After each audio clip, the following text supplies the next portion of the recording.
नमस्कार, जय हिंद, वंदे मातरम। आप सभी का स्वागत है आईएएस लाइफस्टाइल यूट्यूब चैनल में। Easy to get success, only follow basics. जो भी बच्चे यूपीएससी या स्टेट पीसीएस की प्रिपरेशन कर रहे हैं, तो उनके लिए हम इंडियन पॉलिटी बाय लक्ष्मीकांत के one by one chapter cover कर रहे हैं, जिसमें हमने ऑलरेडी जो अपने पार्ट 5 है उसमें यूनियन एग्जीक्यूटिव के जो टॉपिक है, जिसमें हो गए हमारे president, vice president, prime minister, council of minister और अपने अटॉर्नी जनरल ऑफ इंडिया है।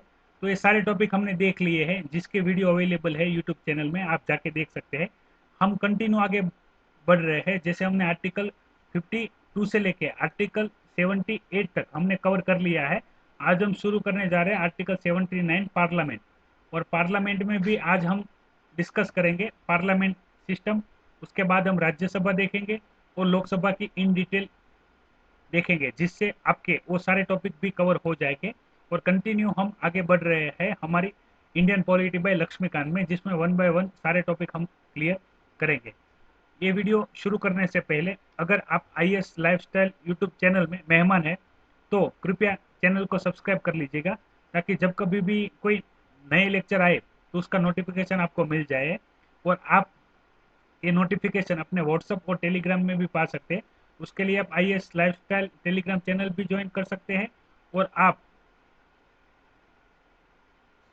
आईएएस लाइफस्टाइल व्हाट्सएप ग्रुप भी ज्वाइन कर सकते हैं, जिसकी इन्फॉर्मेशन आप स्क्रीन पे देख सकते हैं। आप अपना नाम, डिस्ट्रिक्ट, स्टेट लिख के एसएमएस कर सकते हैं, तो आपको जब कभी भी लाइव लेक्चर होगा तो उसका नोटिफिकेशन आपको मिल जाएगा।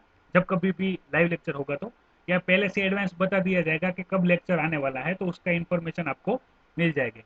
तो शुरुआत कर लेते हैं पार्लियामेंट्री सिस्टम में। तो पार्लियामेंट्री सिस्टम में सबसे पहले देख लेते हैं जो पार्लियामेंट्री सिस्टम है वो और प्रेसिडेंशियल जो सिस्टम है उसमें डिफरेंस क्या है। तो सबसे पहले बात कर लेते हैं हमारी पार्लियामेंट्री सिस्टम। आपको पता होगा भारत में संसदीय पार्लियामेंट्री सिस्टम है।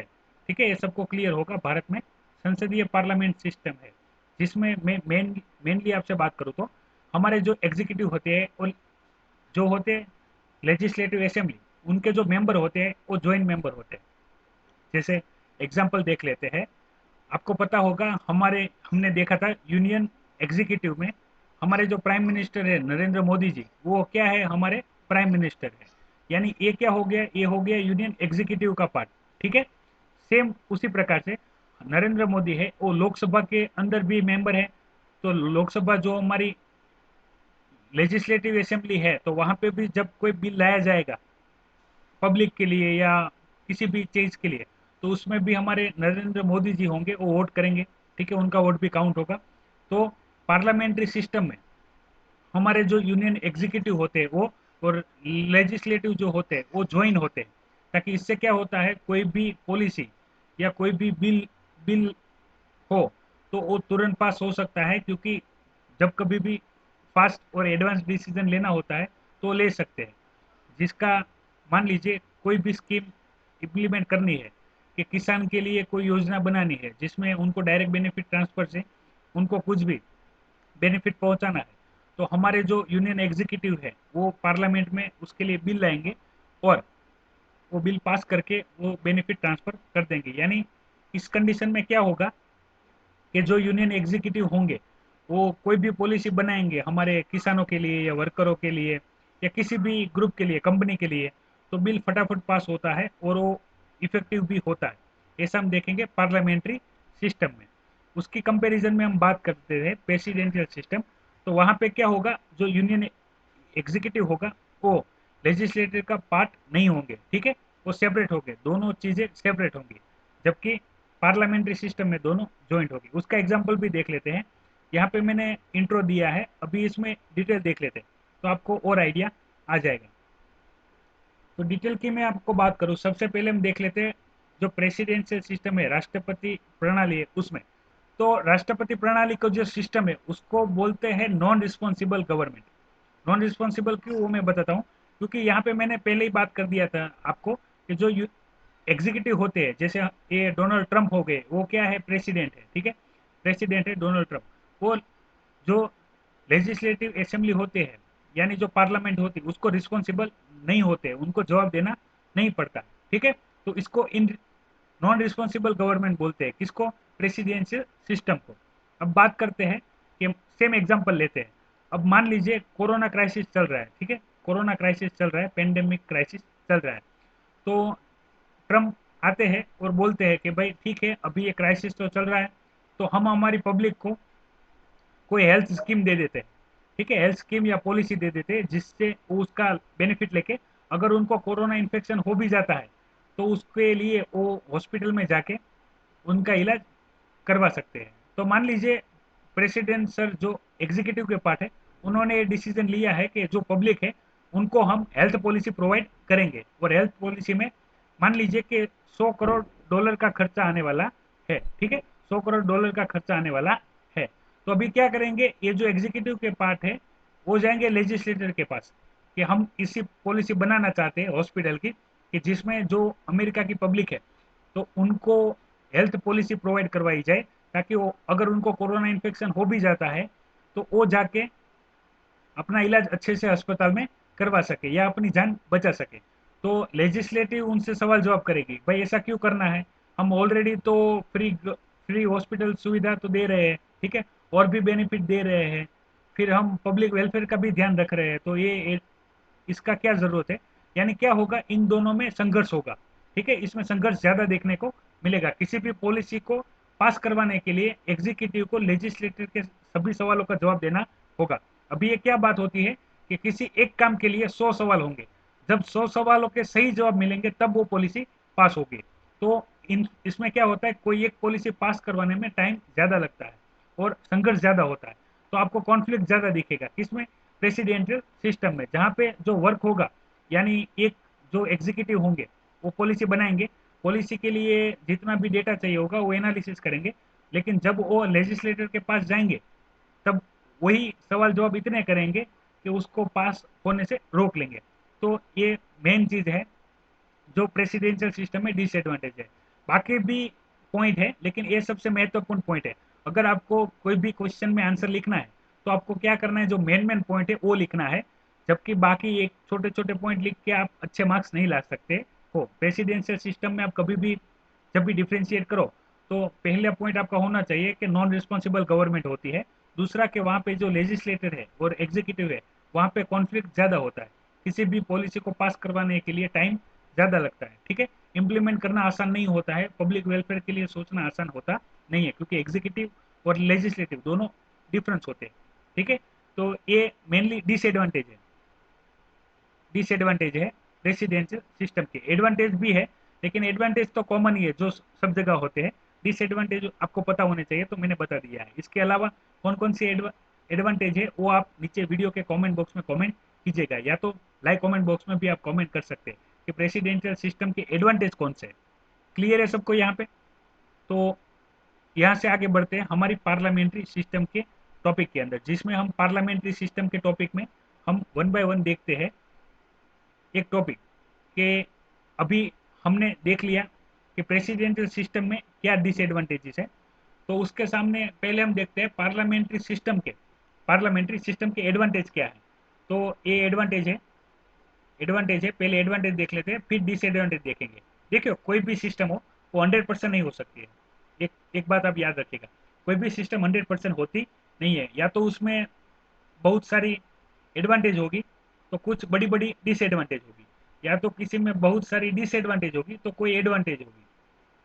तो ये ऐसा क्रॉस में ही होता है, कभी ऐसा नहीं होता है कि आपको 100% कोई भी एडवांटेज किसी एक सिस्टम में मिल जाएंगे। तो पार्लियामेंट्री सिस्टम है उसके भी एडवांटेज है और डिसएडवांटेज है, मैं आपको दोनों बता देता हूँ तो आपके दिमाग में क्लियर हो जाएगा।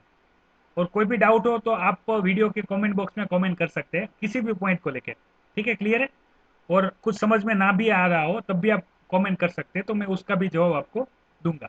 और अभी इसके अलावा भी जैसे यूनियन एग्जीक्यूटिव के जो क्लास हो गए हैं, हमारे प्रेसिडेंट हो गए, हमारे वाइस प्रेसिडेंट हो गए, प्राइम मिनिस्टर हो गए, काउंसिल ऑफ मिनिस्टर हो गए और अटॉर्नी जनरल ऑफ इंडिया हो गए, इनके भी लेक्चर में आपको कोई डाउट है तो आप नीचे कमेंट बॉक्स में कमेंट कर सकते हैं। ये सारे लेक्चर अवेलेबल है, आप देख सकते हैं, जिसमें मैंने डिटेल में चर्चा की है।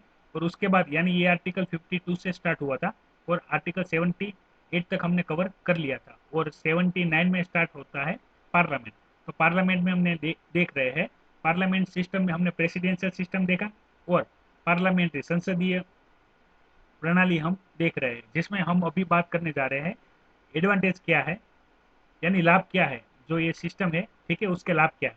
तो सबसे पहले जो पार्लियामेंट्री सिस्टम है वहाँ पे दो एग्जीक्यूटिव होते हैं, एक होते हैं नॉमिनल और दूसरे होते हैं रियल। अभी फिर से रिपीट कर लेते हैं। हमने यूनियन एग्जीक्यूटिव में बात किया था आपको कि जो प्रेसिडेंट होते हैं, प्रेसिडेंट ऑफ इंडिया, वो नॉमिनल होते हैं। क्या होते हैं? नॉमिनल होते हैं। नॉमिनल यानी इनकी जो सत्ता है वो नाम मात्र की सत्ता होती है, ठीक है। इसको हम बोलते हैं डी ज्यूरे, ठीक है, डी ज्यूर बोलते हैं। यानी हमारी जो प्रेसिडेंशियल ऑफिस है उसको रबर स्टैंप ऑफिस भी बोलते हैं, क्योंकि सारी पावर किसके पास होती है? सारी पावर होती है प्राइम मिनिस्टर के पास। प्राइम मिनिस्टर राष्ट्रपति के नाम पे सारे जो लेजिस्लेटिव कार्य होते हैं वो करते हैं। तो रियल पावर होती है हमारे प्राइम मिनिस्टर के पास और नाम मात्र की पावर होती है प्रेसिडेंट के पास। तो वही बताया गया है कि एक होंगे नॉमिनल और दूसरे होंगे रियल एग्जीक्यूटिव, ठीक है। दूसरा चीज बताया गया है मेजोरिटी पार्टी रूल, यानी लोकसभा में जैसे हमने बात किया था आगे कि लोकसभा में जो भी मेंबर के पास मेजोरिटी होगी वही मेंबर की सरकार बनेगी, गवर्नमेंट बनेगी और वही रूल करेगी, वही रूल करेगी। और जैसे ही मेजोरिटी चली जाएगी तो गवर्नमेंट भी गिर जाएगी, तो वहां पे जो भी सरकार होगी वो चली जाएगी, ठीक है। ये हमने डिस्कस किया था जब हमने काउंसिल ऑफ मिनिस्टर की जो डिटेल लेक्चर की है, तो उसमें मैंने ये पूरा पॉइंट एक्सप्लेन किया है किस प्रकार से कार्य करता है। आपने नहीं देखा है तो आप देख सकते हैं। फिर कलेक्टिवली रिस्पॉन्सिबिलिटी है। देखिए ये सबसे महत्वपूर्ण बात है, जो हमने काउंसिल ऑफ मिनिस्टर के लेक्चर हमने देखा था, तब हमने देखा था कि हमारे जो काउंसिल ऑफ मिनिस्टर है और हमारे प्राइम मिनिस्टर है वो कलेक्टिवली रिस्पॉन्सिबल है। किसको? पार्लियामेंट को, उसमें भी स्पेशली लोकसभा को, क्योंकि लोकसभा में गवर्नमेंट रूल करती है, ठीक है। तो ये हमने ऑलरेडी इसमें डिस्कस कर लिया है कि हमारी जो काउंसिल ऑफ मिनिस्टर है और हमारे प्राइम मिनिस्टर है वो जो भी कार्य करेंगे उनको जवाब देना होगा। किसको? पार्लियामेंट को। पार्लियामेंट में कौन रहेगा? पार्लियामेंट में रहेगी लोकसभा, लोकसभा में रहेगी गवर्नमेंट, गवर्नमेंट में भी रहेंगी दो पार्टियां, एक होता है पक्ष जिसकी गवर्नमेंट है और दूसरा रहता है अपक्ष जिसको हम विपक्ष कहते हैं, ठीक है। तो वो उनसे जवाब मांगेंगे कि आपने ऐसा क्यों किया है। तो जो काउंसिल ऑफ मिनिस्टर है इंक्लूडिंग प्राइम मिनिस्टर, उन सभी को जवाब देना होगा, ठीक है। तो इसको इसलिए बोलते हैं इसको कलेक्टिवली रिस्पॉन्सिबल, यानी ये जो गवर्नमेंट होती है पार्लियामेंट्री सिस्टम वाली जो गवर्नमेंट होती है वो पार्लियामेंट को रिस्पॉन्सिबल गवर्नमेंट बोलते हैं, क्योंकि उनमें जवाबदेही होता है। दूसरा एडवांटेज है डबल मेंबरशिप। इसमें हमने देख लिया था कि हमारे जो प्राइम मिनिस्टर है नरेंद्र मोदी जी, वो हमारे यूनियन एग्जीक्यूटिव है, ठीक है, और वही हमारी लेजिस्लेटिव असेंबली में मेंबर भी है लोकसभा में। तो ये ड्यूअल मेंबरशिप होती है। दूसरा होता है पॉलिटिकल होमोजेनिटी। इस पॉइंट को हम इस प्रकार से समझ सकते हैं कि मान लीजिए हमने बात किया था यूनियन काउंसिल ऑफ मिनिस्टर की, जिसमें 4 प्रकार के मिनिस्टर होते हैं, ठीक है। अगर हम बीच में रख दिए प्राइम मिनिस्टर, तो सबसे पहले आएंगे कैबिनेट मिनिस्टर, फिर आएंगे स्टेट मिनिस्टर। तो 2 प्रकार के स्टेट मिनिस्टर रहेंगे, स्टेट मिनिस्टर इंडिपेंडेंट चार्ज और स्टेट मिनिस्टर, ठीक है, स्टेट मिनिस्टर। तो उसके बाद आएंगे डेप्यूटी मिनिस्टर। तो ये सभी लोग जितने भी रहेंगे वो सब क्या रहेंगे? वो रहेंगे एक मत। यानी मान लीजिए किसी भी एक नेता ने कोई एक कमिटमेंट कर दिया है कि ऐसा बोल दिया कि हम किसानों को कोई बेनिफिट नहीं देंगे, या तो हम किसानों को जो अभी लॉकडाउन की वजह से क्राइसिस चल रहा है तो उनको उनको जो भी बीज चाहिए अपने किसान को बुआई के लिए, तो उसके लिए हम पैसा देंगे, ठीक है, या हम पैसा देने की सोच रहे हैं। तो वही बाकी सारे मेंबर भी बोलेंगे, जो एक मेंबर ने बोला है वैसे ही बोलेंगे। यहाँ पे कोई जो मेंबर है, दूसरे मेंबर है, वो ऐसा नहीं बोलेंगे कि हमारे जो मेंबर है उसको कोई दिमाग नहीं है, हमारे पास तो पैसा है ही नहीं तो हम उनको नहीं देंगे, ऐसा नहीं। एक मेंबर जो बोलेगा सारे मेंबर उसी को फॉलो करेंगे। ऐसा नहीं होगा कि ये मेंबर है इस मेंबर की बात को काटेंगे और ये मेंबर इस मेंबर की बात को काटेंगे, ऐसा नहीं होगा। यहाँ रहेंगे पॉलिटिकल होमोजिनिटी, यानी सब एक मत रहेंगे जो भी बोलेंगे, फिर वो चाहे हमारे फाइनेंस मिनिस्टर हो, हमारे डिफेंस मिनिस्टर हो, ठीक है। तो वो सभी जो भी कोई बोलेगा तो उन सबको एक दूसरे सपोर्ट करेंगे और उसी प्रकार से चलेगा। और सबसे महत्वपूर्ण जो पार्लियामेंट्री सिस्टम में मुझे एडवांटेज लगता है वो ये है रिजोल्यूशन ऑफ लोअर हाउस। देखिए ये सबसे महत्वपूर्ण है, क्यों? वो समझ लीजिए कि मान लीजिए कि यहाँ पे कोई एक, इसका कंपैरिजन हम देखेंगे डिसएडवांटेज की जब बात करूंगा तब मैं एक नाम लूंगा जिसको बोलते हैं डिटेक्टर, डिक्टेटर, जो हम हिटलर का नाम पहचानते हैं, ठीक है। तो उसमें एक बात समझ लीजिएगा वही चीज यहाँ पे आएगी। अभी उसकी डिटेल हम डिसएडवांटेज में देखेंगे, उससे पहले बात कर लेते हैं कि मान लीजिए अभी नरेंद्र मोदी जी है, ठीक है, वो हमारे प्रेसिडेंट बन प्राइम मिनिस्टर बन के आगे उनकी गवर्नमेंट चल रही है। अभी उनके खिलाफ मान लीजिए कि नो कॉन्फिडेंस मोमेंट पास हो गया है। तो आपको पता होगा नो कॉन्फिडेंस मोमेंट जब भी किसी गवर्नमेंट के सामने पास हो जाता है, ठीक है, पास हो जाता है, तो उनको तुरंत के तुरंत गवर्नमेंट में जो भी है, हमारे प्राइम मिनिस्टर है और हमारे काउंसिल ऑफ मिनिस्टर है, यानी जो सरकार है, गवर्नमेंट है, उन सभी को रेजिग्नेशन दे देना होगा और सरकार चली जाएगी। अब मान लीजिए कि वो रेजिग्नेशन नहीं दे रहे, यानी ऐसा बोल रहे हैं कि ना ना हमारी गवर्नमेंट तो सही है, आप चाहे तो दूसरी बार करवा लीजिए, अभी हम जीत जाएंगे, एक यानी ऐसा आर्ग्यू कर रहे हैं कि वो अपनी जो उनको रेजिग्नेशन देना है वो नहीं दे रहे। तो हमारे प्रेसिडेंट की पावर है, हमारी प्रेसिडेंट के पास पावर है, ठीक है, वो उनसे रेजिग्नेशन के लिए बोले और तब भी वो रेजिग्नेशन ना दे, तो उनके पास इतनी पावर है कि वो हमारे जो लोअर हाउस है, हमारी जो लोकसभा है, उसको डिसॉल्व कर दे, ठीक है। इससे क्या होगा, कोई एक गवर्नमेंट होगी ना, अभी हम डिसएडवांटेज में बात करेंगे, कोई एक गवर्नमेंट है ना, वो हिटलर की तरह सरमुख्तियार नहीं बन सकता है, ठीक है, वो अपनी मनमानी कर सकता नहीं है, उसको जो भारत के हित में है वही कार्य करने हैं, जो भारत के हित में नहीं है वो नहीं करने हैं। क्योंकि देखिए ऐसा कुछ भी होता है, कोई भी गलत कदम उठाती है गवर्नमेंट, तो उसके खिलाफ नो कॉन्फिडेंस मोशन लाया जाएगा। नो कॉन्फिडेंस मोशन अगर पास हो जाता है तो गवर्नमेंट को क्या करना है, रेजिग्नेशन देना है, वो सरकार गिर जाएगी। और मान लीजिए वो नहीं देते हैं, तो हमारे जो प्रेसिडेंट है वो लोकसभा को विसर्जन कर देंगे, लोकसभा को डिसॉल्व कर देंगे, ठीक है। तो उसके बाद वहां पे क्या होगा, नई गवर्नमेंट चुन के आएगी। तो ये सबसे बड़ा डिसएडवांटेज है, ये सॉरी ये सबसे बड़ा एडवांटेज है जो कि पार्लियामेंट्री सिस्टम में हम देख सकते हैं। तो वही सारी चीजें बताई गई है, ये आप देखिए, ये सारे मेन पॉइंट है। आप जब भी कभी कंपैरिजन लिखो, बहुत सारे बच्चे मुझे बोलते हैं कि सर हम कॉन्क्रीट आंसर कैसे लिख सकते हैं, हम ज्यादा मार्क्स कैसे ला सकते हैं। तो जब कभी भी आप आंसर लिखो, तब आंसर में आपको याद क्या रखना है, जो मेन मेन पॉइंट है वो लिखने हैं, और वो जितने हो सके उतने संक्षिप्त में लिखने हैं। कम से कम शब्दों में आप ज्यादा से ज्यादा आपको एक्सप्लेन करना है। वो आपके पास वो लिखने की ताकत होनी चाहिए कि आप जितना आपने ज्यादा पढ़ा है उतना आप कितना शॉर्ट में अच्छे से लिख सकते हैं, ताकि जो एग्जामिनर है, जो आपके आंसर से पढ़ रहा है, वो अच्छे से आपका आंसर पढ़ सके और समझ सके कि जो क्वेश्चन में पूछा गया है बच्चे ने वही लिखा है, ठीक है। तो ये सारी चीजें होती है जो आपको पहले से ध्यान रखना होता है। इसके लिए बोलता हूँ, कोई भी आप टॉपिक पढ़ो तो उसकी नोट्स बनाओ, उन नोट्स को एनालिसिस करो, उस नोट्स को आप कंपेरिजन करो, ठीक है।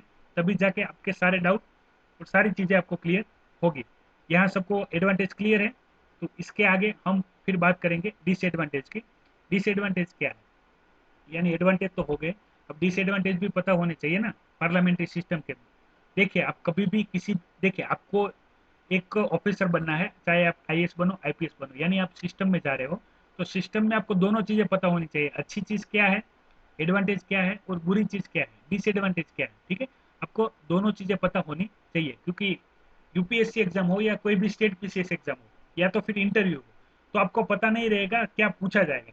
यानी आपको आपकी अच्छी हॉबियां भी पूछी जाएगी और आपकी बुरी आदतें भी पूछी जाएगी, ठीक है। तो आपको दोनों अच्छे से पता होना चाहिए, तभी आप अपने आंसर में जो क्वालिटी है वो ला सकते हैं, ठीक है। क्लियर है सबको।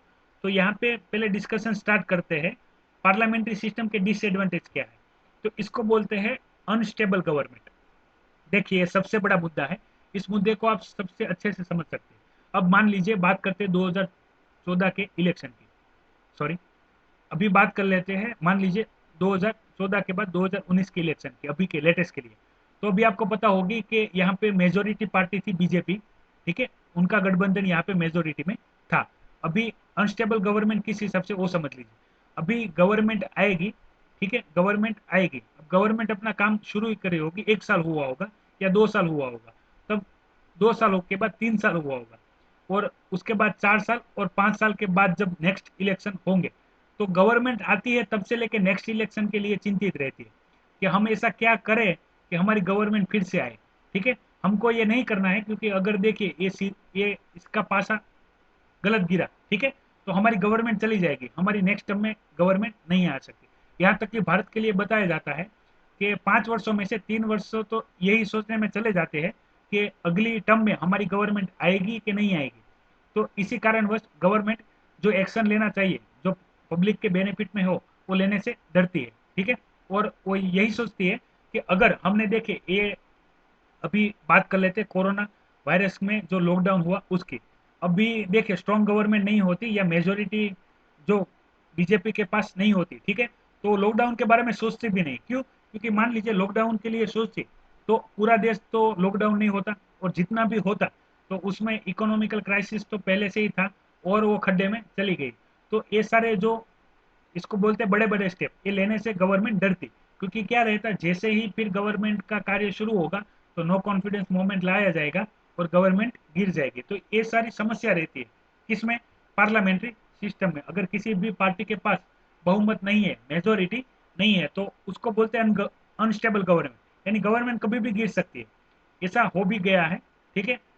यानी ऐसा क्या होता है कि भाई एक पार्टी के पास मेजोरिटी नहीं है तो वो गठबंधन बनाते हैं। और गठबंधन में क्या है कि जैसे मान लीजिए कि एक ऐसा बोला जाता है कि हम लॉकडाउन अप्लाई करेंगे, तो जो बाकी जो उनकी पार्टी होगी जो इनके साथ जुड़ी हुई है, वो बोलेंगे नहीं आप लॉकडाउन लाओगे तो हम अपना सपोर्ट खींच लेंगे, तो आपकी गवर्नमेंट गिर जाएगी। तो इन सारी कारणों की वजह से जो गवर्नमेंट होती है वो बड़े बड़े एक्शन प्लान नहीं कर सकती है। वो खाली वही काम करेगी जो अपना नॉर्मल चलता है और जिसको चलने देना है, ठीक है। तो ये मेन डिसएडवांटेज है अनस्टेबल गवर्नमेंट हमें बोलते हैं।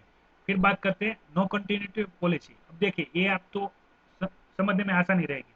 अभी आपको पता होगा, मान लीजिए नरेंद्र मोदी जी एक पॉलिसी या योजना बनाते हैं। योजना इसमें हम बात कर लेते हैं यूनिवर्सल बेसिक इनकम की। ये सबसे महत्वपूर्ण टॉपिक है यूनिवर्सल बेसिक इनकम। मैंने आपको बताया था कि आप इसको तैयार कर लीजिएगा। ये इसमें से क्वेश्चन एक साल या 2 साल में आते ही है यूनिवर्सल बेसिक इनकम के। तो ये आपको क्वेश्चन तैयार करना ही है। अब मान लीजिए एक नरेंद्र मोदी जी ऐसी स्कीम बनाए कि हम हर एक भारतीय को, जो भी इंडियन है, ठीक है, जो भी इंडियन है और भारत में रह रहा है, उन सभी को हम 1,000 या 2,000 हर महीना देंगे, ठीक है। इसे मान लीजिए एक पॉलिसी बनाई है, यानी यूनियन बेसिक इनकम की वजह से। और यही फ्यूचर है जो हर एक गवर्नमेंट धीरे धीरे करने की सोच रही है। क्योंकि अनएम्प्लॉयमेंट इतना बढ़ रहा है कि लोगों को सर्वाइव करने के लिए भी पैसा चाहिए, वो भी होता नहीं है, खाने पीने के लिए पैसा चाहिए, वो भी होता नहीं है। इससे क्या होता है, इससे क्राइम रेट बढ़ता जाता है, ठीक है। तो उसको कंट्रोल करने के लिए एक ऑप्शन सोचा गया है, यूनिवर्सल बेसिक इनकम। तो इस मान लीजिए कि अभी नरेंद्र मोदी जी ये जो 2020 का इकोनॉमिकल क्राइसिस है, ठीक है, यहाँ पे मंदी चल रही है, तो उसके लिए वो सोचते हैं कि हम क्या करेंगे, हम करेंगे कि हम जितने भी भारतीय हैं, ठीक है, जितने भी भारतीय, उन सभी को 1,000 या 2,000 देखेंगे, बिना देखे कि वो कौन सी कैटेगरी में आता है, सभी भारतीय को हम 1,000 या 2,000 देंगे। इससे क्या होगा, पब्लिक के पास जो जीवन जीने के लिए पैसा चाहिए वो आता रहेगा। अब मान लीजिए 3 कैटेगरी हम देख लेते हैं। एक ऐसा सबसे रिचेस्ट पर्सन है जिसको पैसे की कोई जरूरत नहीं, जिसके लिए 1,000 या 2,000 की कोई वैल्यू नहीं है, तो इसके लिए तो एक ठीक है, कोई वैल्यूएबल नहीं है। जो मिडिल क्लास है वो इसको लेके थोड़े एक्सपेंसेस देखेंगे कि ये सारे जो पैसे आ रहे हैं तो उनसे कौन से एक्सपेंसेस है जो मैं पे कर सकता हूँ। और जो पुअर क्लास रहेंगे, ठीक है, उनके लिए ये वरदान होगा, क्योंकि उनको जीना जीने के लिए जितने भी पैसे चाहिए, खाना पीने के लिए पैसे चाहिए, उससे इस्तेमाल कर सकते हैं। इसका बेनिफिट क्या होगा उनके लिए कि जो बच्चे हैं, ठीक है, जो जो भी बच्चे हैं, वो बच्चे अपना एजुकेशन है वो अच्छे से कर पाएंगे। वो अपने बच्चों को कमाने के लिए भेजेंगे नहीं, और वो अगर एजुकेट हो जाते हैं उनके बच्चे तो वो भी आगे बढ़ सकते हैं और वो भी अपना फ्यूचर ब्राइट कर सकते हैं। अब क्या होगा, जैसे 2019 को इलेक्शन हो गया, अब इसके बाद जब बात आएगी 2024 के इलेक्शन की, ठीक है, तब 2024 में मान लीजिए कि बीजेपी की गवर्नमेंट नहीं आएगी, तो उस कंडीशन में क्या होगा, अगर ये स्कीम है जो चल रही है तो अगली गवर्नमेंट होगी, वो बोलेगी इससे हमारी जो सरकारी तिजोरी है उसमें क्या हो रहा है, उसमें घाटा हो रहा है, और इसके वजह से पब्लिक क्या हो रही है, इसके वजह से पब्लिक हो रही है आलसी, तो हम नहीं देंगे। दूसरी चीज, इसके वजह से इन्फ्लेशन बढ़ रहा है। ये सारी बातें हैं, वो मैं जब यूनिवर्सल बेसिक इनकम का एक पूरा मास्टर लेक्चर लूंगा तब आपको सारी चीजें बता दूंगा कैसे ये सारी चीजें एक दूसरे के साथ सम्मिलित है, ठीक है। तो यही बात करेंगे। और इसी बात के अंदर मान लीजिए ये पॉलिसी में जो पैसा ट्रांसफर कर रहे हैं तो वो बंद कर देंगे, तो फिर जो लोगों को बेनिफिट मिल रहा था, जो लोग इस पैसे से अपने लिए जो भी खाना पीना या एजुकेशन ले रहे थे वो बंद हो जाएगा, ठीक है। तो जो अच्छी पॉलिसियाँ होती वो भी इसके वजह से कई बार बंद हो जाती है। ये तो मैंने बात किया पॉलिसी के लिए, लेकिन आपको पता होगा गवर्नमेंट प्रोजेक्ट भी चलते हैं इंफ्रास्ट्रक्चर के। वो किसी नदी पे पुल बनाने का हो या अपना जैसे गुजरात और मुंबई का जो बुलेट ट्रेन प्रोजेक्ट है वो हो, ऐसा कोई भी बड़ा प्रोजेक्ट हो, अगर गवर्नमेंट चेंज होती है तो पुरानी गवर्नमेंट ने जो भी कार्य शुरू किया होगा, ठीक है, वो वहीं का वहीं रुका रहता है। तो ऐसे बहुत से कार्य है जो रुके रहते हैं। तो ये बोलते हैं जो भी पॉलिसी होती है, अच्छी पॉलिसी या जो इफेक्टिव पॉलिसी है, वो भी कंटिन्यू नहीं हो पाती है अगर गवर्नमेंट चेंज हो जाती है। उसके बाद क्या होगा कि मान लीजिए कि 2024 के इलेक्शन के बाद फिर से 2029 में बीजेपी की गवर्नमेंट आ जाएगी, ठीक है, बीजेपी की गवर्नमेंट आ जाएगी और मान लेते हैं यहाँ पे कांग्रेस की गवर्नमेंट है। तो फिर क्या होगा, इन लोगों ने भी जो पॉलिसियां बनाई होगी वो बीजेपी कंटिन्यू नहीं करेंगी। तो ये डिसएडवांटेज है कि कोई जो अच्छी अच्छी भी पॉलिसी होगी जो किसी गवर्नमेंट ने सोच विचार करके लाई है तो इम्प्लीमेंट नहीं होती है, ठीक है। अब मैंने बात किया था वो तीसरे पॉइंट की, डिक्टेटरशिप। इसमें क्या होता है कि कोई एक व्यक्ति होता है, मान लीजिए अभी नरेंद्र मोदी है, ठीक है, उनका मानसिक संतुलन स्थिर है तो अपने को ज्यादा कुछ टेंशन लेना नहीं है। लेकिन क्या होगा कि वो सरमुख्तियार हो जाते हैं, यानी वो तानाशाह हो जाते हैं, ठीक है, तानाशाह हो जाते हैं। वो बोलेंगे मैं बोलूंगा वही नियम है, मेरा वचन ये शासन। तो इस प्रकार से वो बोलेंगे कि भाई कल से उठ के सबको पैदल ही चलना है, तो और सबको मुझे सलामी करना है। तो ये सब क्या हो जाएगी, ये अपने पावर का मिसयूज हो जाएगा। और इसमें बात किया गया पर्टिकुलर कैबिनेट को लेकर, आपको पता होगा जैसे मैंने बताया था कि प्राइम मिनिस्टर और जो कैबिनेट मिनिस्टर होती है, सारी पावर किन के पास होती है, सारी पावर इन दोनों के पास होती है। ये जो भी डिसीजन लेंगे वो डिसीजन इम्प्लीमेंट हो जाएगा, ठीक है।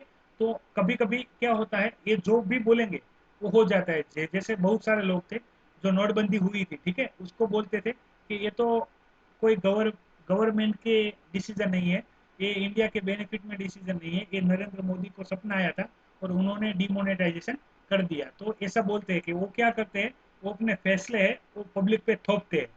तो ऐसा भी होता है कभी कभी, क्योंकि जब तक मेजोरिटी है कैबिनेट के पास, ठीक है, वो जो भी बोलेंगे वही होता रहेगा। जैसे लॉकडाउन करना था, उनके पास मेजोरिटी थी तो लॉकडाउन हो गया। और वरना होना क्या चाहिए, इसके लिए पार्लियामेंट में बिल लाना चाहिए, पार्लियामेंट चलनी चाहिए, पार्लियामेंट में परमिशन लेनी चाहिए। और अपक्ष जो रहेगा, ठीक है, तो वो उनसे पूछेगा कि भाई क्यों लानी है, क्या रीजन है, इसके क्या डिसएडवांटेज है, हमने प्रिपरेशन क्या किया है।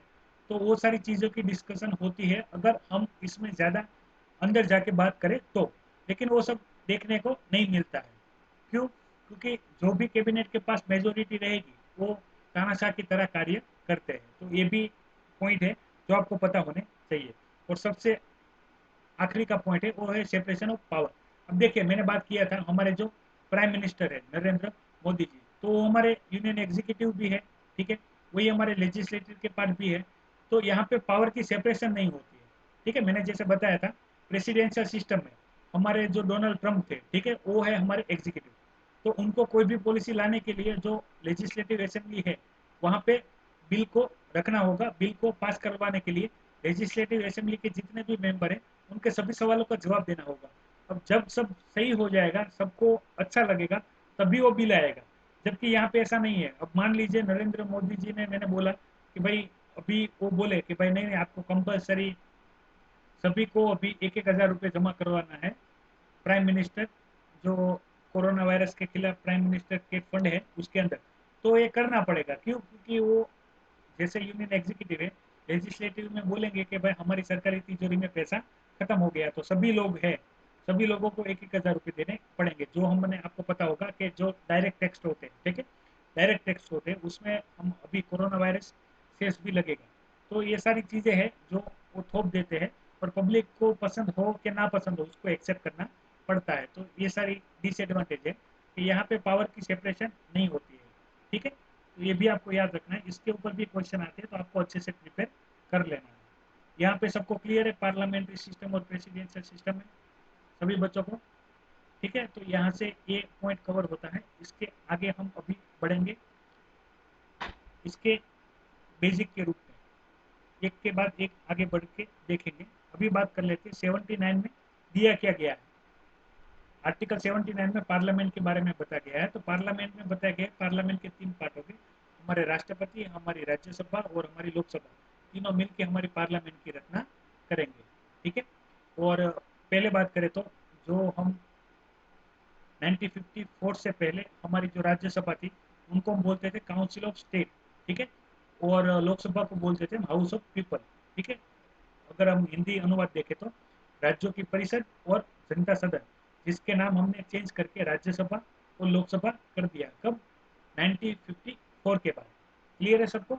यानी यहाँ पे सारी पार्लियामेंट की जो चीज़ें हैं उसके बारे में बताया गया है कि हमारे पार्लियामेंट्री में 3 अंग हो गए। एक हो गया राष्ट्रपति, ठीक है, दूसरी होगी हमारी राज्यसभा और तीसरा होगा हमारा लोकसभा। ठीक है, आर्टिकल 79 में। अगर हम इससे आगे बात करें आर्टिकल 80 में, तो आर्टिकल 80 में दिया गया है हमारी राज्यसभा के बारे में। और दूसरा चीज, आर्टिकल 79 में हम जो पार्लियामेंट्री सिस्टम की बात करते हैं, तो हमने वो लिया क्या है? हमने वो लिया है ब्रिटेन से। तो उसका हम डिटेल में डिस्कशन कर लेते हैं। हमने ब्रिटेन से ही पार्लियामेंट्री सिस्टम क्यों ली? तो यहाँ पे पहले समझ लीजिए, ब्रिटेन की जो हमने सिस्टम ली है, क्यों ली है? क्योंकि आपको पता होगा आज़ादी से पहले जो ब्रिटेन की हमने जो सिस्टम देखी थी, पार्लियामेंट्री सिस्टम, ठीक है, वही हमने कंटिन्यू की है यहाँ पे। तो वहीं से हमने क्या किया कि ये ऐसी सिस्टम है पार्लियामेंट्री सिस्टम कि जो हमने देखी हुई है, जिसका कार्य हमने देखा हुआ है, जिसका हमको एक्सपीरियंस है और जो हमारी पब्लिक के लिए हमको अच्छा लग रहा है। हम नहीं चाहते कि हमारे साथ भी ऐसा हो जैसा हिटलर के केस में हुआ था। ठीक है, हमारे जो कॉन्स्टिट्यूशन के फाउंडिंग फादर है डॉक्टर बाबा साहेब आम्बेडकर, तब 1942 में वर्ल्ड वॉर 2 खत्म हो गया था। ठीक है, वर्ल्ड वॉर 2 खत्म हो गया था और हिटलर के बारे में पूरा विश्व जान गया था। तो वो आपको पता होगा, शायद आपने अगर पढ़ा होगा तो, हिटलर भी लोकशाही के बाद ही चुन के अपना जो आया था। ठीक है, हिटलर भी एक लोकशाही में इलेक्ट होके आया था, लेकिन उन्होंने क्या किया, उन्होंने जो पावर थी, मिलिट्री पावर थी, वो अपने पास ले ली और वहां पे वो सरमुख्तियार बन गया। ठीक है, तानाशाह बन गया। और फिर उसने जो किया उसके बारे में हम वर्ल्ड वॉर 2 के जो असर है उसके बारे में हम पढ़ते हैं, तब हमको पता चलता है। तो हमारे जो फाउंडिंग फादर थे वो चाहते थे कि भारत में कोई भी व्यक्ति के पास संपूर्ण पावर नहीं होनी चाहिए। ठीक है, तो इसी वजह से ऐसी सिस्टम बनाई गई है कि सारी पावर कभी भी एक दूसरे के पास नहीं होती है। अब मान लीजिए एग्जीक्यूटिव कोई कार्य अच्छे से नहीं करता है तो उसको लेजिस्लेटर बोलता है, लेजिस्लेटर कोई अच्छे से कार्य नहीं करते हैं तो उनको एग्जीक्यूटिव बोलते हैं, और ये दोनों अच्छे से काम नहीं करता है तो हमारी जुडिशरी सिस्टम है वो इन दोनों को कंट्रोल करती है। ठीक है, तो ये क्या हुआ है कि यहाँ पे ऐसा सिस्टम बनाया गया है ताकि किसी एक के पास संपूर्ण पावर ना चली जाए। इसीलिए हमने पार्लियामेंट्री सिस्टम ली और हमने ब्रिटेन की पार्लियामेंट्री सिस्टम ली। ये कुछ नाम है जो सेम हम इस्तेमाल करते हैं। ठीक है, जैसे बात होगा कि हम हमारे जो गुरु है, ठीक है, उसको राज्यसभा और लोकसभा ही बोलते हैं, लेकिन जो कि हालांकि हमारे जो ब्रिटेन है, तो ब्रिटेन में जो भी नाम यूज होते हैं वही नाम हम बोलते हैं, लेकिन वो ऑफिशियल नहीं है। हमारे कॉन्स्टिट्यूशन में राज्यसभा और लोकसभा दो ही नाम है, जबकि हम उसको अपर हाउस भी बोलते हैं। ठीक है, सेकंड चेंबर भी बोलते हैं, हाउस ऑफ एल्डर भी बोलते हैं। और दूसरा हम बात करें लोकसभा की तो लोअर हाउस बोलते हैं, फर्स्ट चैम्बर बोलते हैं और पॉपुलर हाउस बोलते हैं। लेकिन ये सब सिनोनिम है हम जो इस्तेमाल करते हैं बोलने के लिए, लेकिन जो कॉन्स्टिट्यूशन में है वो सिर्फ लोकसभा और राज्यसभा ही है। तो ये सारी बातें हैं। इसके आगे हम बढ़ते हैं, तो इसके आगे हम देखते हैं बाई क्रेमल पार्लियामेंट्री सिस्टम। देखिए, पार्लियामेंट्री सिस्टम में भी ऐसा है कि बोलते हैं एक सदन यानी एक गृह और दो सदन यानी दो गृह। हमारी कैसी पार्लियामेंट्री सिस्टम है? हमारी दो सदनों वाली पार्लियामेंट्री सिस्टम है, जहाँ पे लोअर हाउस है हमारा लोकसभा, जो हाउस ऑफ पीपल बोलते हैं हम, और अपर हाउस है राज्यसभा, जिसको हम काउंसिल ऑफ स्टेट बोलते हैं। ठीक है, तो हमारे दो हाउसेस है, दोनों हाउसेस के दोनों हाउसेस में कार्य दोनों के भिन्न है। ठीक है, लेकिन दोनों एक दूसरे पे डिपेंड है, हम किसी एक को भी स्किप नहीं कर सकते। वो आपको पता होना चाहिए। जब हम इन डिटेल डिस्कशन करेंगे एक के बाद एक, तब हम इसकी डिटेल में चर्चा करेंगे। पहले देख लेते हैं राज्यसभा आर्टिकल 80 में जो बताया गया है। तो आर्टिकल 80 में बताया गया है कि राज्यसभा की कुल स्ट्रेंथ होगी, वो होगी 250। ठीक है, टोटल स्ट्रेंथ, जिसमें 238 होगी स्टेट और यूनियन टेरिटरी की कॉम्बिनेशन। ठीक है, जहां और 12 मेंबर होंगे नॉमिनेटेड, जो प्रेसिडेंट के द्वारा नॉमिनेट होंगे। ठीक है, ये क्लियर है सबको? जबकि वास्तव में ये बोलते हैं मैक्सिमम स्टेट, यानी कॉन्स्टिट्यूशन में मैक्सिमम सीटें कितनी दी गई है। ठीक है, और ये है वास्तविक सीटें कि अभी कितनी है, इफेक्टिव कितनी है। तो अभी प्रेजेंट है 245, जिसमें यूनियन टेरिटरी और स्टेट के है 233 और 12 मनोनीत जो मेंबर होते हैं जो राष्ट्रपति के द्वारा नॉमिनेट किए जाते हैं वो सारे, यानी अभी कितने हैं टू 45, ये सबको पता होना चाहिए। ये इजी है, ये सबको पता ही होता है। तो यहाँ से आगे बढ़ते हैं। इसमें समझाने की बात है ये वाली बात। देखिए, रिप्रेजेंटेशन ऑफ स्टेट, जो मेंबर होंगे उसमें कौन कौन मेंबर होंगे। तो रिप्रेजेंटेशन ऑफ स्टेट, स्टेट के द्वारा अभी हम देखेंगे कि कैसे एमएलए होते हैं। ठीक ठीक है। राज्य की जो विधानसभा होती है वहां से एमएलए मेंबर को चुन के राज्यसभा में कैसे भेजते हैं उसका हम प्रोसेस देखेंगे। अब एक प्रोसेस पूरा देखेंगे तो आपको पता चल जाएगा। अभी आपको पता होगा 19 जून को हमारे राज्यसभा के जो इलेक्शन रुके हुए थे लॉकडाउन की वजह से, वो कंडक्ट होने जा रहे हैं। और रिप्रेजेंटेशन ऑफ यूनियन टेरिटरी होगी, तो इसमें खाली दो ही यूनियन टेरिटरी है, एक है दिल्ली और दूसरी है पुदुचेरी। ठीक है, ये आपको याद रखना है। और 12 जो नॉमिनेटेड मेंबर है उनको याद रखने के लिए आपको क्लास का स्पेलिंग याद रखना है। ठीक है, इसमें सी को साइलेंट कर दीजिए। तो एल से आएगा लिटरेचर, ठीक है, यानी साहित्य। ए से आएगा आर्ट यानी कला। एस से आएगा साइंस यानी विज्ञान। और दूसरा ऐसा आएगा वो होगा सोशल सर्विस यानी सामाजिक सेवा। तो इन सारे इन चार जो होंगे उसमें से 12 लोगों के नाम जो हमारे काउंसिल ऑफ मिनिस्टर होंगे वो हमारे प्रेसिडेंट को क्या करेंगे, एडवाइस करेंगे। और उसी मेंबर लिस्ट में से हमारे राष्ट्रपति इन 12 मेंबरों को मनोनीत करेंगे। ठीक है, नॉमिनेट करेंगे। क्लियर है सबको। तो ये बात हो गई जो मेंबर बनेंगे उनके बारे में। अभी यहाँ पे आगे बढ़ते हैं। अब देखिए, आप इसमें टर्म दिया गया है, बात कर लेते हैं राज्यसभा टर्म के लेके। तो याद रखना आप, पहले मैं आपको बता देता हूँ। जो राज्यसभा है वो है परमानेंट हाउस। ठीक है, उसका कार्यकाल समाप्त नहीं होता है, उसको हम इन्फिनिट टाइम के लिए बोलते हैं। यानी जब कभी भी भारत देश होगा तो भारत देश में जैसे बोलते हैं हम प्रेसिडेंट, राज्यसभा और लोकसभा होगी। और राज्यसभा इन्फिनिटी होगा यानी वो कार्य कर रहा ही होगा। अगर मान लीजिए किसी भी इमरजेंसी कंडीशन में या अनकॉन्स्टिट्यूशन होगा तब लोकसभा का विसर्जन होगा, लोकसभा डिजोल्व होगी, लेकिन राज्यसभा कार्य करती रहेगी। ठीक है, उसको हम कभी भी डिजोल्व नहीं कर सकते राज्यसभा को लेके। तो इसी चीज को समझाने के लिए क्वेश्चन भी है। देखिए, इस क्वेश्चन का आंसर दीजिए। इस क्वेश्चन के आंसर के लिए मैं आप सभी को 1 मिनट का टाइम देता हूं। यहाँ पे क्या पूछा गया है, term of Rajya Sabha member. Rajya Sabha के मेंबर का टर्म कितना है वो आपको जवाब देना है। फटाफट आप कमेंट कीजिए, लाइक कमेंट कीजिए, या तो वीडियो के कमेंट बॉक्स में कमेंट कीजिए। 1 मिनट का टाइम, ए बी सी या डी, कौन सा आंसर आएगा फटाफट आंसर कीजिए 1 मिनट में। कि राज्यसभा के जो मेंबर है होते हैं उनका टर्म कितने साल का होता है, फटाफट।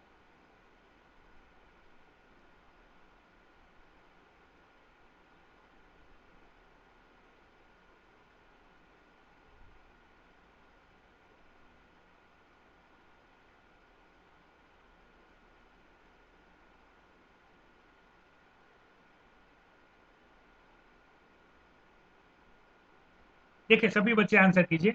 देखिए, सवाल क्या है, राज्यसभा के जो मेंबर है उनका टर्म कितने साल का होता है। जो भी आंसर है, ए है, बी है, सी है या डी है, आप लाइव कमेंट में भी कमेंट कर सकते हैं, या तो आप वीडियो के कमेंट बॉक्स में भी कमेंट कर सकते हैं। तो मुझे पता चल जाएगा कितने लोगों को पता है। ठीक है, सभी बच्चे कमेंट कीजिए। गलत जवाब भी रहेगा तब भी आपको कोई इनाम नहीं मिलने वाला है, आप कर सकते हैं, ट्राई कीजिए सभी बच्चे।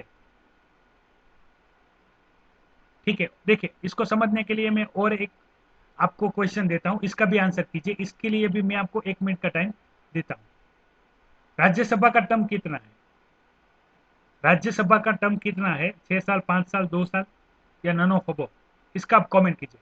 फिर दोनों डिस्कशन करते हैं। 1 मिनट का टाइम है, चलिए फटाफट कमेंट कीजिए, लाइव कमेंट कीजिए या तो वीडियो के कमेंट बॉक्स में कमेंट कीजिए। चलिए फटाफट, फिर दोनों डिस्कशन करते हैं। जवाब अगर आपको लगता है ए जवाब है तो आप ए कमेंट कीजिए, अगर आपको लगता है बी जवाब है तो बी कमेंट कीजिए, और सी और डी आपको जो भी लगता है वो लाइव कमेंट में आप कमेंट कीजिए, या तो वीडियो के कमेंट बॉक्स के अंदर आप कमेंट कीजिए। 1 मिनट का टाइम है, फटाफट कमेंट कीजिए। आपका जवाब गलत होगा तब भी कोई दिक्कत नहीं, मैं आपको सही जवाब बताऊंगा।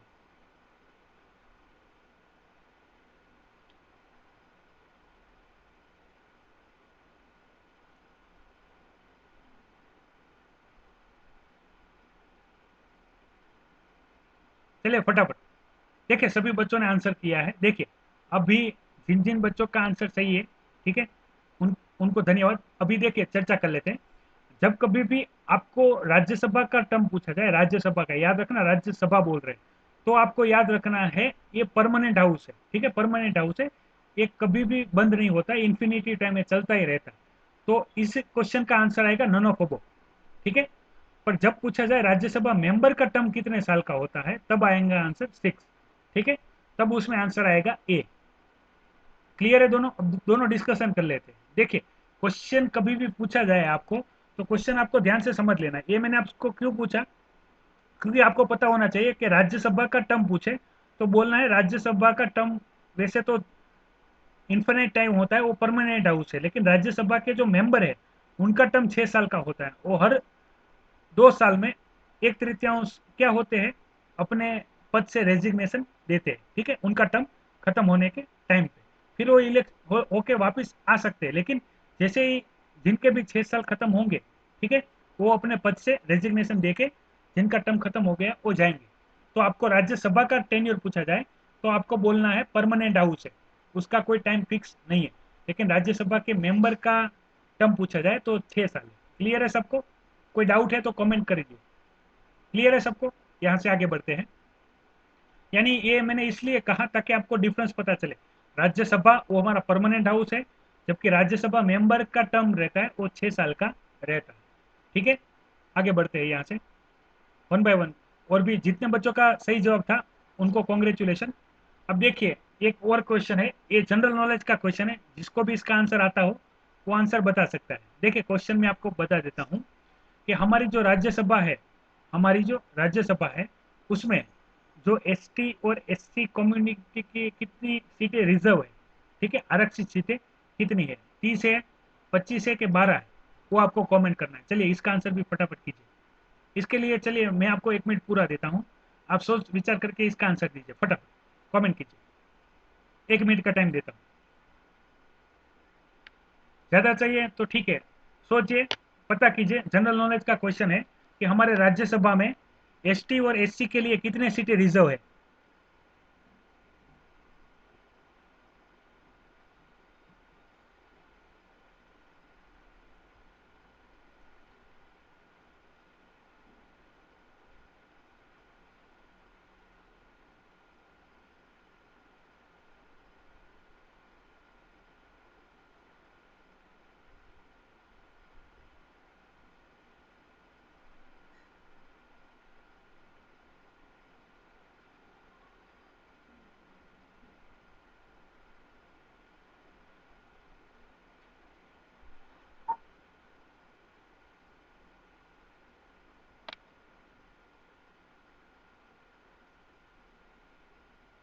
क्लियर है सबको यहाँ पे?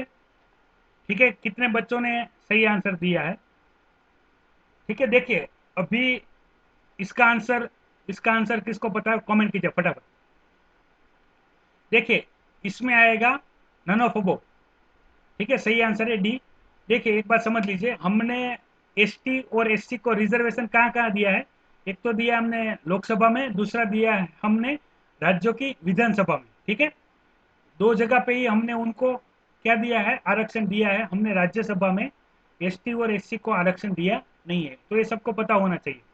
देखिए सारे बेसिक पॉइंट है, जो आपको पता हो तभी आप अच्छे से आंसर कर पाएंगे। जनरल नॉलेज के भी कभी क्वेश्चन आ जाते हैं, तो आपको याद रखना है, कंफ्यूज नहीं होना है, लोकसभा में, राज्यसभा में और विधानसभा में। ठीक है, क्लियर है? तो यहाँ से आगे बढ़ते हैं। अब देखिए बात कर लेते हैं राज्यसभा में मेंबर बनने के लिए क्वालिफिकेशन क्या चाहिए। तो ये आसानी है, हमने प्रेसिडेंट और वाइस प्रेसिडेंट में देखा वैसे ही, वो हमारे भारत के नागरिक होने चाहिए, ठीक है, उनकी उम्र 30 साल से ज़्यादा होनी चाहिए, और वो मानसिक स्वस्थ होने चाहिए, और वो जो भी मेंबर बनेंगे वो शेड्यूल 3 में जो मेंशन है, ओथ, शपथ, वही शपथ ग्रहण करेंगे। उनके पास लाभ का पद होना चाहिए, नहीं है। और 10 इलेक्टर मेंबर है जो विधानसभा के एमएलए होंगे, 10 एमएलए जब उनको मनो उनके लिए प्रस्ताव करेंगे, ठीक है, तब जाके वो खड़े रहेंगे राज्यसभा इलेक्शन में, और वो विजेता बनेंगे तो वो जाएंगे राज्यसभा के अंदर मेंबर बन के। ठीक है, क्लियर है? ये आसान है, तो इसमें ज़्यादा डाउट कोई होना नहीं चाहिए। अभी यहाँ से आगे बढ़ते हैं और आगे देख लेते हैं कि राज्यसभा के पावर और फंक्शन में फंक्शन क्या क्या है। देखिए इनका इन डिटेल आपको करना है, लेकिन यहाँ पे मैंने मेन मेन पॉइंट है वही कवर किया है। तो जैसे लोकसभा में होगा वैसे राज्यसभा में भी वो बिल, ऑर्डिनरी बिल आएगा, कॉन्स्टिट्यूशन अमेंडमेंट बिल आएगा, ठीक है, फाइनेंस बिल आएगा। लेकिन जब बात होगी मनी बिल की, तब वहाँ पे राज्यसभा का रोल खत्म हो जाएगा, ठीक है। मनी बिल आपको पता होगा लोकसभा के अंदर आएगा, और जो मनी बिल है जो लोकसभा में पास हो गया है वो 14 दिन में अगर राज्यसभा में पास नहीं भी होता है तब भी उसको पास माना जाता है। इसकी हम डिटेल में चर्चा करेंगे मनी बिल की जब बात करेंगे तब। दूसरा, जब ज्वाइंट सेशन होगा उसके बारे में भी मैं आपको डिटेल में इंफॉर्मेशन दूंगा। जब हम राज्यसभा और लोकसभा की इन डिटेल आर्टिकल देखेंगे तब मैं इसके सारे पॉइंट डिस्कशन करूंगा। मेन चीज़ क्या है, जब वाइस प्रेसिडेंट को रिमूवल का प्रोसेस है, ठीक है, वो स्टार्ट कहाँ होगा, वो सिर्फ राज्यसभा में ही स्टार्ट होगा। तो ये एडवांटेज है मेन राज्यसभा का। दूसरा कि जैसे कि जो हमारे वाइस प्रेसिडेंट है, ठीक है, हमारे वाइस प्रेसिडेंट है जो राज्यसभा में सभापति है और उपसभापति रहेंगे, जो उन उन दोनों को रिमूवल करने के लिए, और जो हमारे बाकी जो पद है जिसके हम डिस्कशन करेंगे उनको रिमूव करने के लिए राज्यसभा का कार्य बढ़ जाता है। तो ये मुख्य मुख्य कार्य है जो आपको पता होने चाहिए। तो उसका ही एनलिस्ट यहाँ पे दिया गया है। अभी बात कर लेते हैं, जैसे मैंने बताया बताया था कि जो राज्य की विधानसभा रहेगी, ठीक है, राज्य की जो विधानसभा रहेगी वहाँ पे जो एमएलए रहेंगे, एमएलए वोट करेंगे किसको, राज्यसभा में जो मेंबर आएंगे उनको। अभी यहाँ पे एक टर्म है वो आप याद रखेगा, मैं आपको कैलकुलेशन करके बता देता हूँ तो आपको अच्छे से समझ में आ जाएगा। मान लीजिए एक ही सीट वैकेंट है, एक ही सीट वैकेंट है, यानी एक सीट वैकेंट है, सिर्फ एक सीट।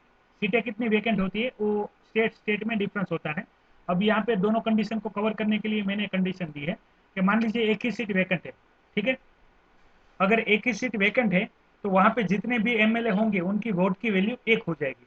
और एक से अगर ज्यादा सीटों की वैकेंसी है तो यहाँ के एमएलए की वोट की वैल्यू कितनी हो जाएगी, यहाँ के एमएलए की वोट की वैल्यू हो जाएगी 100, ठीक है। अभी 100 के हिसाब से गिनती आपको करना है। मान लीजिए कि अभी एग्जाम्पल के लिए देख लेते हैं कि दो वैकेंसी है, ठीक है। तब दो वैकेंसी है और यहाँ पे 100 की वैल्यू गिननी है, एक से ज्यादा यानी दो एक से ज्यादा है तो एक की वैल्यू 100 गिननी है। अब मान लीजिए कि वोट देने वाले 100 लोग हैं, ठीक है, तो एक की वोट की वैल्यू कितनी गिननी है, 100 गिननी है। तो 100 इंटू 100 यानी कितने हो जाएंगे, 10,000 हो जाएंगे, यानी टोटल वोट ऑफ वैल्यू कितनी हो जाएगी, 10। और कितने वोट लाने हैं इसमें से, कितने वोट लाने हैं इसमें से उसके लिए कैलकुलेशन दिया गया है। तो कैलकुलेशन की भी बात कर लेते हैं। यहाँ पे मैंने एग्जाम्पल के लिए, यहाँ पे मैंने एग्जाम्पल के लिए मैं ले लेता हूँ गुजरात, गुजरात का स्टेट ले लेता हूँ। और अभी हम बात करेंगे जो 2019 में राज्यसभा जो इलेक्शन होने वाले थे उसकी, जो लॉकडाउन की वजह से अभी 2000 जो 20 में अभी इलेक्शन होंगे 19 जून को, उसके मैं एग्जांपल लेके आपको बताता हूँ।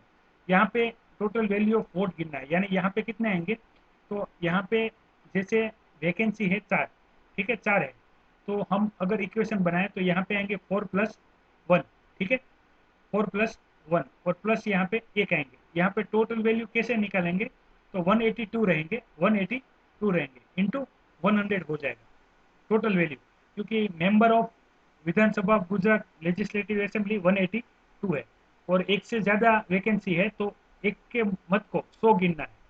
तो आप सीधा सीधा इसका हिसाब लगाएंगे तो जितने भी मत आएंगे उसको डिवाइड करना है। अभी ये ऐसा कैलकुलेशन का जो आंसर आएगा वो आपको लिखना है। अभी देखिए मैं आपको सिंपल सिंपल शॉर्टकट में एक बता देता हूँ। अब मान लीजिए कि यहाँ पे 182 है, यहाँ पे 182 है, उसको डिवाइड कर देंगे 5, ठीक है, डिवाइड कर देंगे 5 तो 36.4 आएंगे, प्लस 1 करेंगे यानी 37 आएंगे, ठीक है।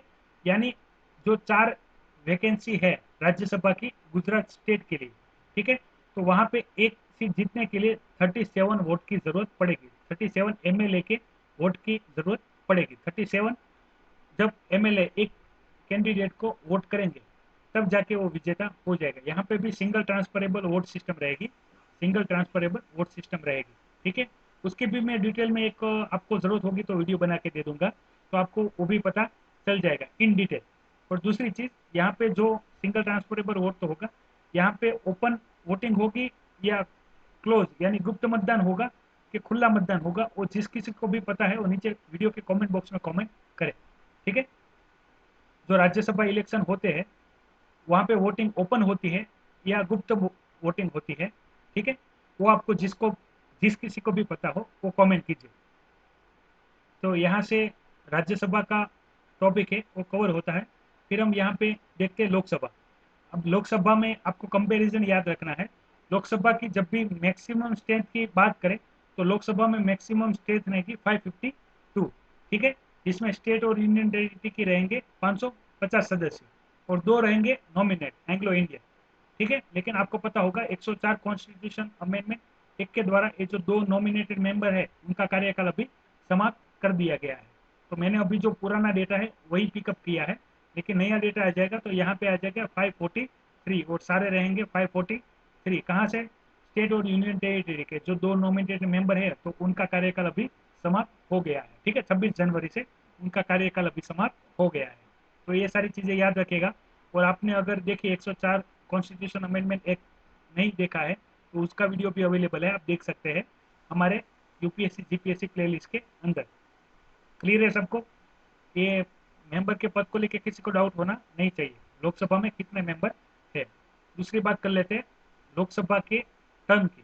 तो लोकसभा का कार्यकाल 5 साल का रहता है, लेकिन ये फिक्स नहीं है। देखिए यहाँ पे स्टार मार्क्स है, यानी अगर देखिए कोई कोई ऐसी कंडीशन आ जाती है जिसमें लोकसभा को डिसॉल्व करना पड़ जाए, इमरजेंसी हो या किसी भी कॉन्स्टिट्यूशनल का जो उल्लंघन हो, तब हम ये करेंगे, ठीक है। दूसरी बात, अगर जो गवर्नमेंट है, मान लीजिए अभी जो मोदी जी की जो गवर्नमेंट है उसके खिलाफ नो कॉन्फिडेंस मोशन लाया जाए, ठीक है, और वो पास हो जाए तब भी गवर्नमेंट चली जाएगी। तो उसके बाद जैसे ही गवर्नमेंट चली जाएगी तो फिर अगर अलायंस होता है तो ठीक है, वरना इसके इलेक्शन फिर से कंडक्ट होंगे।